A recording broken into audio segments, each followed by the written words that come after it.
Hey everyone, welcome back to another exciting lesson in chapter 9. So, today we're going to start on 9.3, and because it's a little different than what we're used to doing, I kind of wanted to just start out with the basic ideas and then we can go into doing a problem.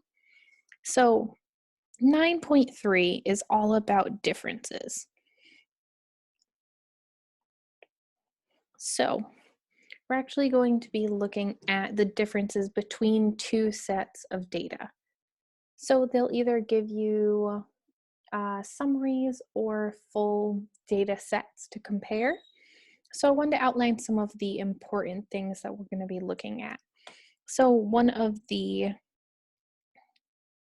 variables is going to be d bar. Remember, anytime you have something over your variable and it's just a straight line, we just call it a bar. So this is our d bar, and it's equal to the sum of our differences, which we're bringing back this very fun sign that I do not draw very well, but remember, it's just the sum. So all you want to do here is add together all of your calculated differences. So this will probably make more sense once we actually do it in a problem, but all we're going to be doing is looking at sample 1 data sets, sample 2 data sets, and when we subtract this data set from the next data set, that's going to give us our differences, which we usually just call our D. But if we want the sum of our differences, we'll just have to add up the differences found from each of those data sets. And that's going to be our D bar. So another thing we're going to be looking at is our standard deviation of our differences, which will have our sample standard deviation S, and it's just going to have a sub of D. So we're just looking at the standard deviation for all of our differences. And it's given in this formula. We're going to have the square root of the sum of D minus D bar squared over n minus 1. So this portion of the problem probably looks a little troublesome, but all we're going to be doing is more with our sample 1 and sample 2 data. So remember, our D is just our differences. So that's just going to be this first column we're going to make, or I guess our first row in this case. And then our D bar is actually this fixed number that we found before, which is just the sum of all of our data sets. So for each of the differences we find in our sample 1 versus sample 2, we're just going to subtract this data point or single number and use that for every single one of the subtractions and then square it. So nothing too crazy there. It just looks a little different than what we're used to. And again, a lot of this is going to look different because we're only dealing with differences as opposed to dealing with our typical numbers. So the last thing I kind of wanted to write out was how to make an interval. So anytime we're looking at making an interval, remember we're looking at the range for a particular group of numbers. So to make an interval, we're just going to use our D bar minus our error, which will be less than mu sub D, which is just our mean for our overall population. And it's going to be less than D bar plus our error. And we calculate our error using a formula, of course. So our error is our critical value for T times our S sub D over the square root of N.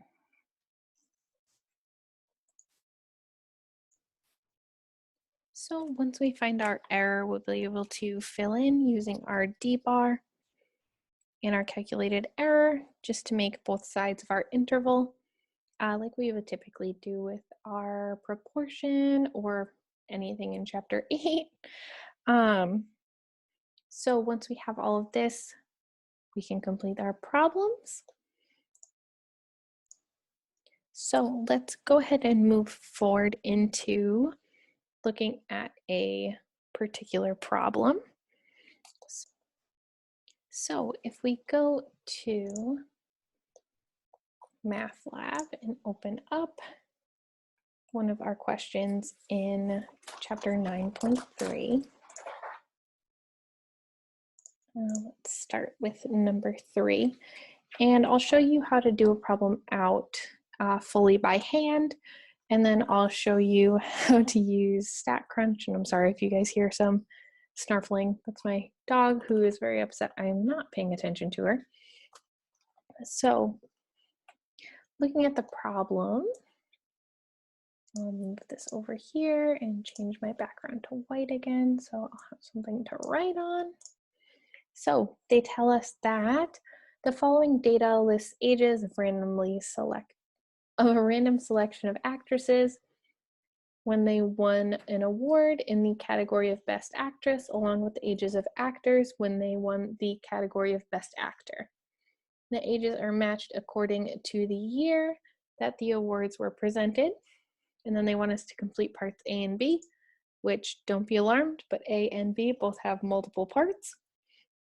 So for part A, they want us to use a sample data with a 0.01 significance level to test the claim that the population for ages of Best Actress and Best Actor, the differences have a mean less than 0, indicating that the Best Actresses are generally younger than Best Actor. So in the example, they tell you to use mu sub d, which is just this symbol, which is just the mean of the differences for our population.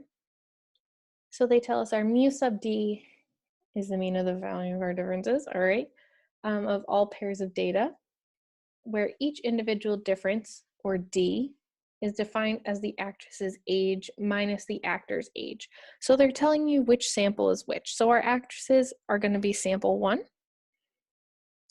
and our actors are going to be sample 2. So that's a very important piece of information, especially when the samples aren't labeled specifically 1 or 2. It's always important to check which samples are going to be which, so we know which ones to subtract from the other. So they want to know our null and alternative hypotheses. So remember, for our null hypothesis, we always have it equal to, and since we're testing to see if there is a difference, if we're looking for our mean of our differences and we want to know if there is a difference, we're going to be looking at 0 for our option, because if we're looking at something being different, it would have to be a number that isn't 0. So 0 is going to be our quantifier for this problem. And then for our alternative hypothesis, they wanted to know if the differences had a mean less than 0. That was part of our problem up here. So we set up our alternative as our mu sub d being less than our 0. So that's how we get that portion. We get our hypotheses out of the way. And this was supposed to be a white screen. There we go. So the second part is asking you to identify the test statistic. So you'll notice that they didn't give us a sample standard deviation or a population standard deviation.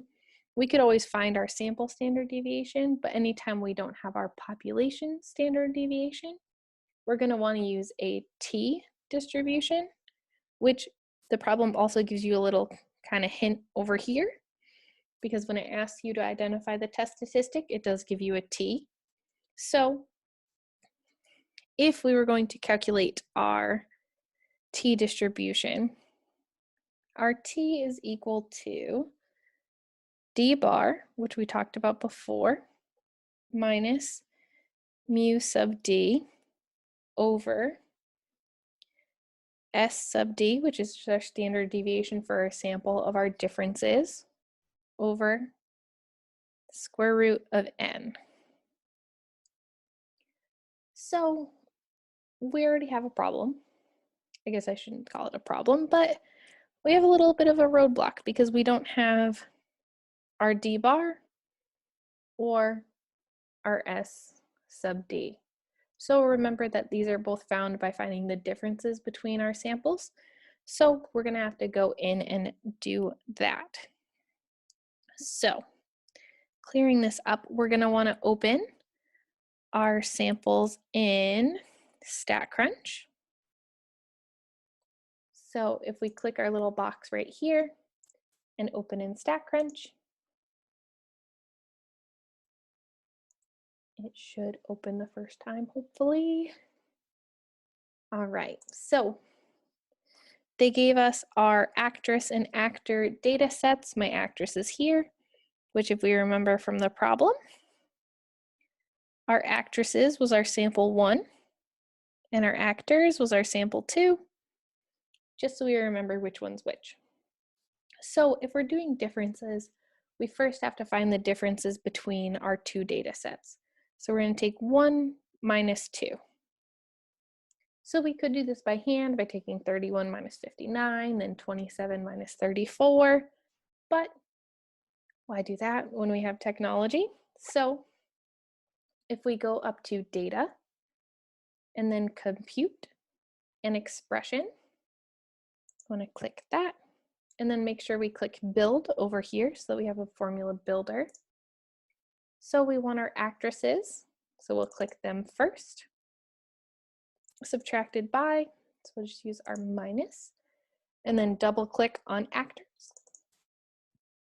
And then we can say okay. And then just double check, actresses minus actors, everything looks good, so we can compute. It'll give you your pop-up that you made a new column, which we can just X out of. And then this will have our actresses minus our actors. Let's see if it'll let me move it out. All right, so there we have our full title, actress minus actor in years. So this is also our D column. And that's, we call it our D just because we're looking at our differences, and that's just the difference between the two. So that's our D. So after we have our D, remember that our formula for D bar was just the sum. Remember that E just means sum of our differences. So once we have our actresses minus our actors, we're going to want to take the sum of all of these so that we can do our D bar calculation. So our D bar is a sum of our differences, but we're going to want to remember to divide by the number of samples that we had. So we can go up to stat, summary stat by column, select our actress minus actor, and then scroll down until we get to sum. And then we want to store that output just so we have our sum in our data table to work with in the future. So we know the sum of this column is -92, but we still have to divide by the number of people that we have. So we have 10 samples here.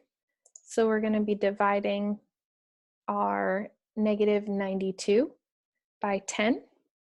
So just a quick calculation, I don't really have to do that one out. I'm going to know that I'm looking at -9.2. I'm dividing my -92 by 10. So I'll rename this column D bar. Again, if you want to do it out, you can always compute an expression. You can just take it and put it in a calculator and alter it, however you want to do it. I just like to store it so that I can use it more quickly. And I'm just going to delete this column so we have more space to deal with. So once we have our D bar, we can move on to doing the remainder of our calculations. So our D bar was negative 9.2. So you'll remember, hopefully, our S sub D, which is our standard deviation for our differences, is given as the square root of the sum of D minus D bar squared divided by n minus 1. So it's important to look at this portion because we want to create a column that represents that. And then we want to just square it so we don't have to worry about it after that. So we're looking at the sum of D minus D bar. So if this is our D column and this is our D bar, we're just going to create an expression to subtract our D minus our D bar.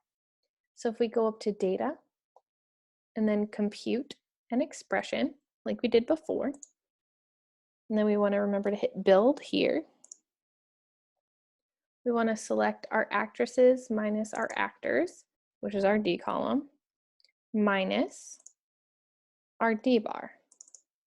And this will take each of those data points and subtract it by the D bar. So you say okay, and then compute. So here we have all of these data sets subtracted by this number. And that gives us this output. So I'm going to rename this one because it's D minus our D bar. So we're almost there. This part of the expression is D minus D bar, but then we do have it squared. And then we want the sum of all of that. So just to make our lives a little easier, we can just square our D minus D bar data set, and then we'll just be able to add them up. So if we go up to data, compute, and expression, like we did before, let me just clear out some of that. We can build our expression. So we just want our D minus D bar, so double click there. And we just want it squared. So we can just use a caret and a 2. And then we'll have our D minus D bar squared. So just like this portion of the expression. Say okay and compute. So now we have D minus D bar squared. And the last thing we have to do is get the sum. Ooh. That was weird. All right, so the last thing we have to do is get the sum. So we can go to stat, summary stat by column. And then we just want to scroll down to our last column, D minus D bar squared. We just want the sum. So if we scroll down all the way in the statistics part to sum and hit compute, we'll have our sum of our D minus D bar squared, which we can use in this expression. So our sum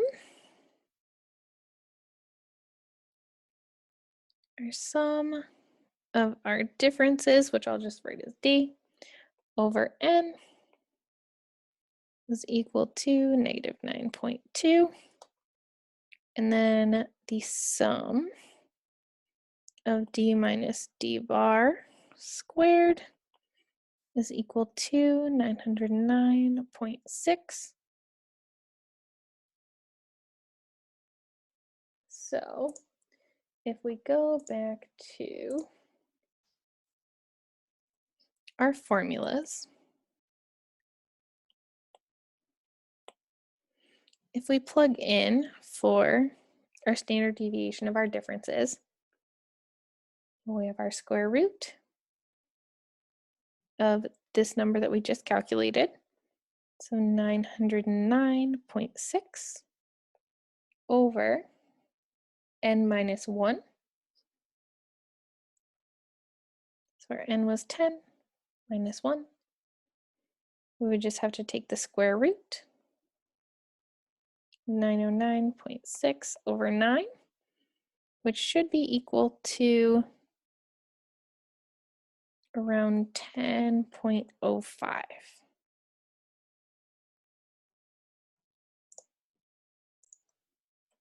So once we have that, we can plug into our other formula. So just making a note down here, our S sub D is equal to 10.05, and our D bar, we calculated before, which is just the sum of our differences, is equal to negative 9.2. So I'm just going to erase some of this. So T is equal to D bar minus mu sub D over standard deviation of our differences over the square root of n. So you might be thinking, there is one variable that we haven't found yet, which is this mu sub D. So in our hypotheses, we were testing the threshold that our mu sub D is equal to 0. So we're actually going to be able to replace this with a 0 while we're testing our hypothesis. So because of that, our test statistic, we'll just be using our D bar, which we found is the negative 9.2 minus 0, which we found earlier, over our S sub D, or our standard deviation of our differences, which is 10.05, over our square root of the total number of data points that we had, which was 10. And it's always important to remember to do all of this together. So you want to make sure that if you're doing it, especially in a calculator, all of this is in its own separate section. So once we do all of that math out, our test statistic should be around negative 2.89. And then you can use a p-value calculator to calculate for your p-value.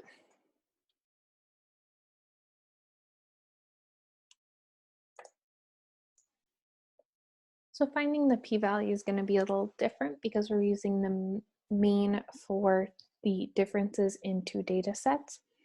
So I'll clear some of this up. If we go to our p-value calculator, hopefully, oh boy. All right, so if we go to our p-value calculator, we're just going to want to input our data for our t-distribution. So we had our t-score as negative 2.89. Negative 2.89. And our degrees of freedom is just n minus 1. So we had 10 people, so 10 minus 1 is 9. So then we want to compute. So they give us our two-tailed p-value here. But if we remember from our hypotheses, we had an equals and a less than. So we're going to have to divide our p-value that's given by 2 because we're only looking at one of the tails. So I'm going to want to take my 0.0179, divide by 2, and go to 2 decimal places, or 3 decimal places, sorry. So it should be about 0.009.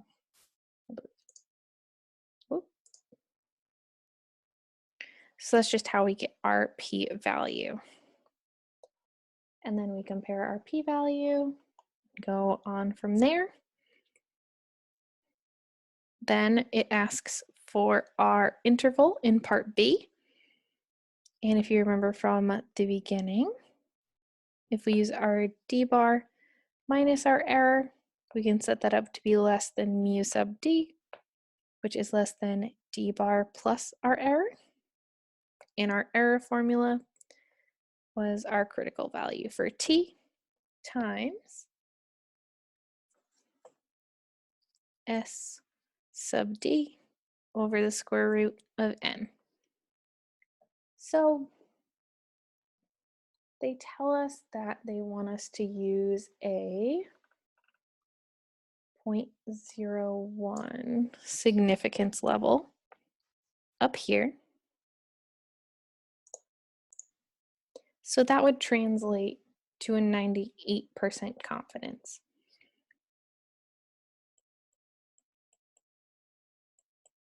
%98 confidence.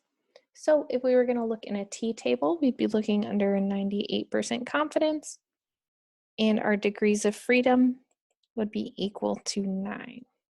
Because remember, we had 10 actors and actresses from each set. So we'd be looking at 98% confidence, degrees of freedom of 9. So let's go to a t-table. So again, we're looking at a 98% confidence.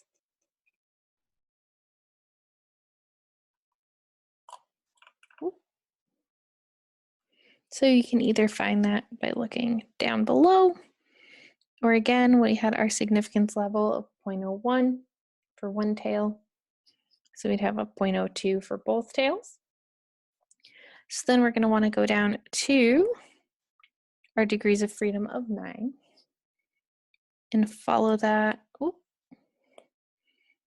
all the way over to our data set.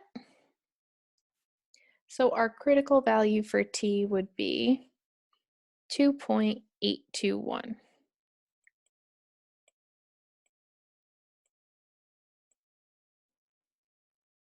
So our critical value here, our t sub alpha divided by 2, would be 2.821. So if we were going to calculate it, all we would have to do is take our 2.821, multiply by our s sub d, which was 10.05, we calculated that earlier, divided by our square root of n, which is our 10. And that's just this formula filled in. So I get my error to be about 8.965. So we just want to take this error and add it and subtract it from our d bar, which we also calculated earlier. And our d bar was negative 9.2.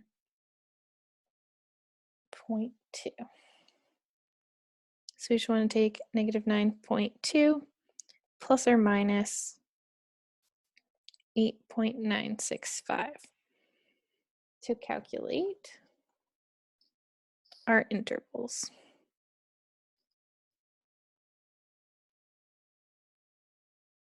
So that's how to do it out by hand.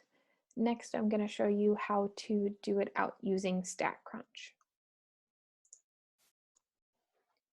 All right, so to do this in StatCrunch, we start pretty much the same way because we're still dealing with differences. So we're still going to want to open this in StatCrunch.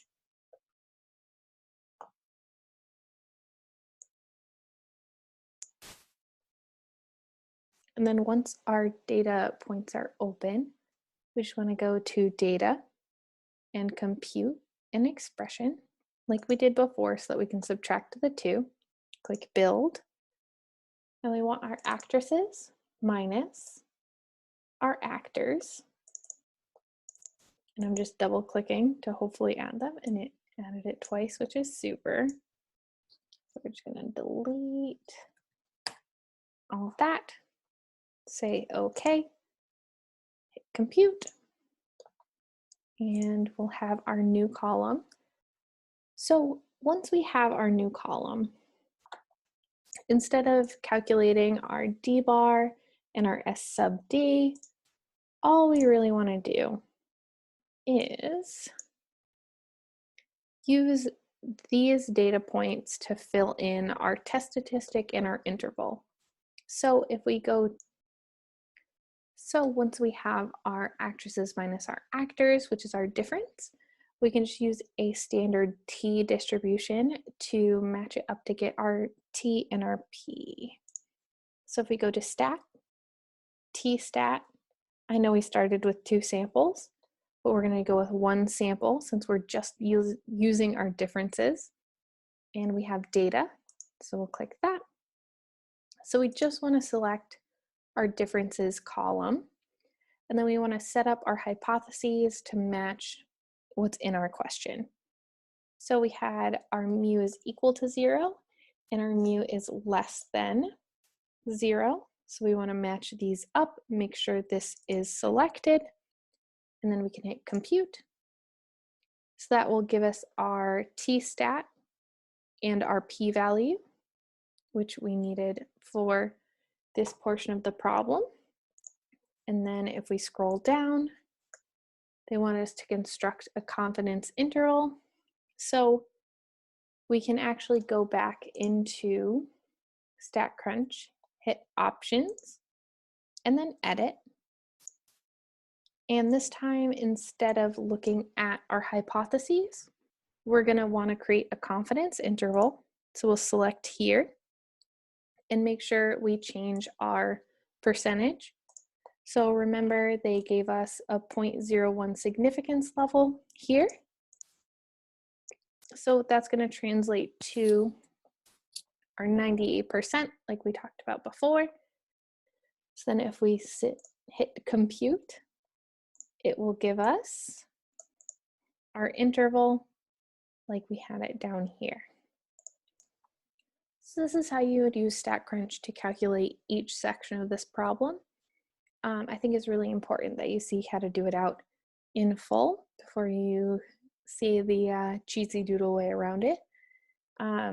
So it's just important to remember that we are indeed dealing with the differences between the two, and that's the only reason that we're using 1 sample as opposed to 2, because we're solely looking at the differences.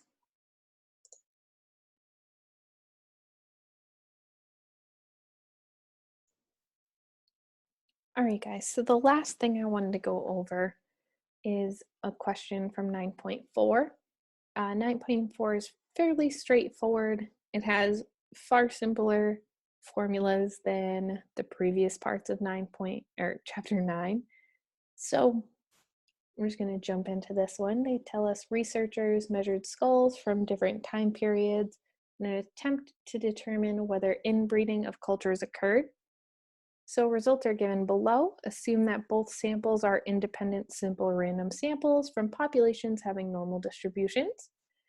And we want to use a 0.05 significance level to test the claim that the variation of maximal skull breadths in 4000 BC is the same as the variation in AD 150.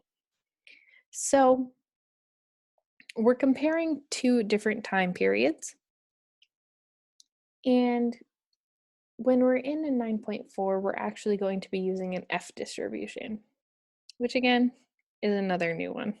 So our F is just equal to our sample standard deviation squared for our first sample. So we'll give that a different color, over our sample standard deviation squared for our second sample. So I know it kind of gets confusing when we have more than one number next to a letter, but remember that these S's, all they mean is squared. That's it. So we're just going to be squaring this value, whatever it is. So when we're dealing with an F distribution, if you're curious which sample to put on top, you're actually going to just put your bigger sample. It doesn't matter which one's first, which one's second, which one happens first. Doesn't matter. Whichever number for your S is bigger, you'll put on top. So if these are our options, 5.18 and 5.39, we're going to select the 5.39 as our larger number and will thus be our numerator. So we're just going to be taking our sample 1, which is our larger number, so 5.39 squared, and our second sample, which would just be our smaller, is 5.18. Because our F is just dealing with our sample standard deviations and comparing them. And we want to make sure it's squared.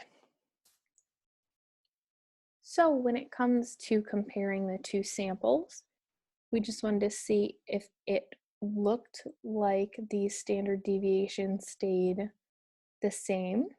So our hypothesis is just going to be based around whether they're equal or not equal.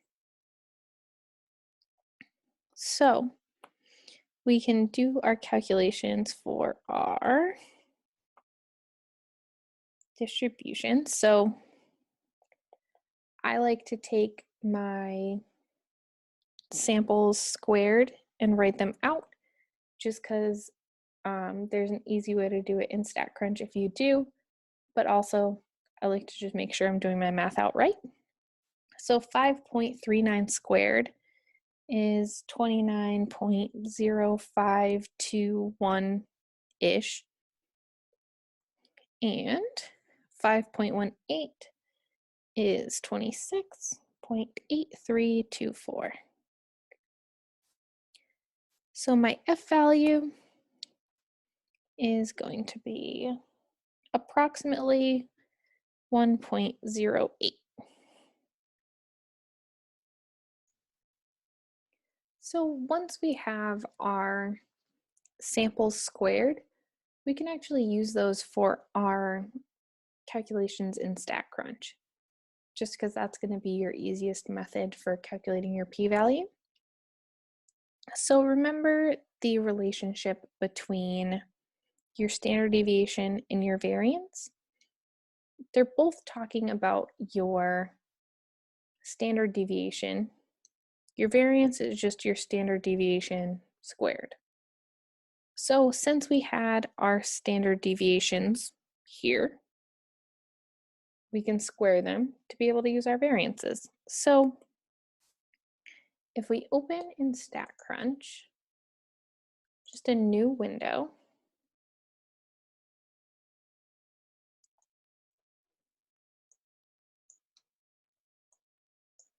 we can go to Stat and then Variance Stats. We have two samples and we have a summary. Sorry if this is kind of covering it, guys. So it's just going to ask for your variance and your sample size for each data set. So remember that your bigger sample is your sample 1. That's it. That's the only way you decide which one it is. It doesn't matter which one comes first. It's always just your larger one. So our larger standard deviation was 5.39 squared. So you want to make sure you enter 5.39 squared, which is the 29.0521. It's this sample in red. So if we just plug in 29.0521 and our sample size, we can still see over here, our N was 30 for both. So my sample size is 30. And then we want our variance for our second sample, which is here in the blue. So 26.8324. And our sample size for this one was also 30. And our hypothesis is where it gets a little different. So remember that we are testing if they are equal to each other. So if two numbers are equal to each other and you divide them, so like 1 over 1 is equal to 1, 2 over 2 is equal to 1.